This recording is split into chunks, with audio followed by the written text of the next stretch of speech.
কাঁঠালালি সারবাবাড়ি তাহলে ভালো লাগে না আসলে।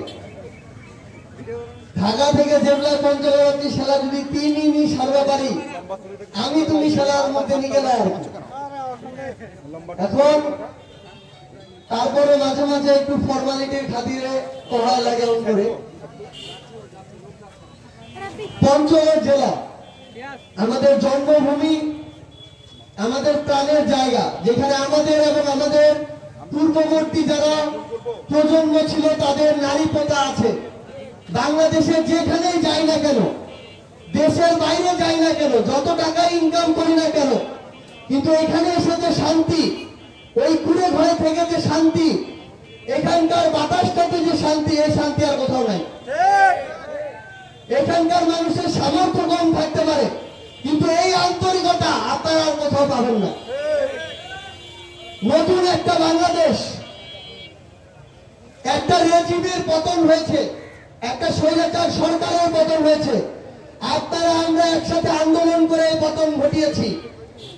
এখন আমাদের এই নতুন বাংলাদেশের পিছনে ফিরে তাকানোর আর সুযোগ নাই, সামনে এগিয়ে যেতে হবে।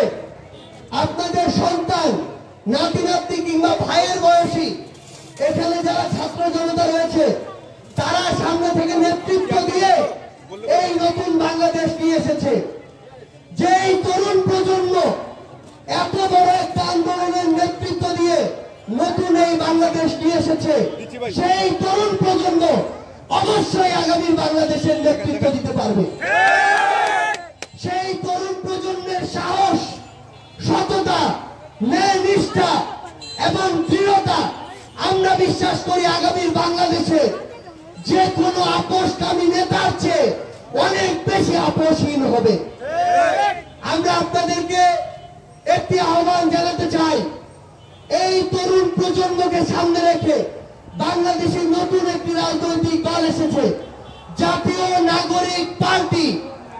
এই জাতীয় নাগরিক পার্টি আগামীর বাংলাদেশে তরুণ প্রজন্মকে সামনে রেখে নেতৃত্ব দিবে।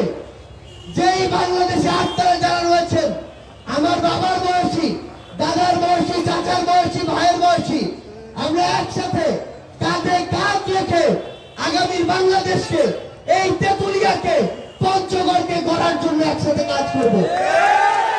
এর আগে নির্বাচনের পূর্বে অনেক রাজনৈতিক নেতা এসেছে, 2, 4 দিন 7 দিন এসেছে, এরপরে ভোটটা নিয়ে নির্বাচিত হওয়ার পর চলে গিয়েছে। 5 বছর 10 বছরে আর খোঁজ পাওয়া যায়নি। এদিকে পাথরের ব্যবসা কি হলো? ব্যবসা বন্ধ করলে যে মানুষগুলো এটার সাথে সম্পৃক্ত, সে 3 বেলা ভাত খেতে পারলো কিনা, তার জীবন চললো কিনা, অন্য কোনো ব্যবস্থা করা হলো কিনা, এ বিষয়ে আর চিন্তা করা হয়নি। আমার এই যে চা, এত বড় একটা সম্ভাবনার সেক্টর ছিল, সেই সম্ভাবনার সেক্টরকে অল্প কিছু মানুষ নেগোসিয়েশন করে একটা সিন্ডিকেটে পরিণত করেছে। এই পুরো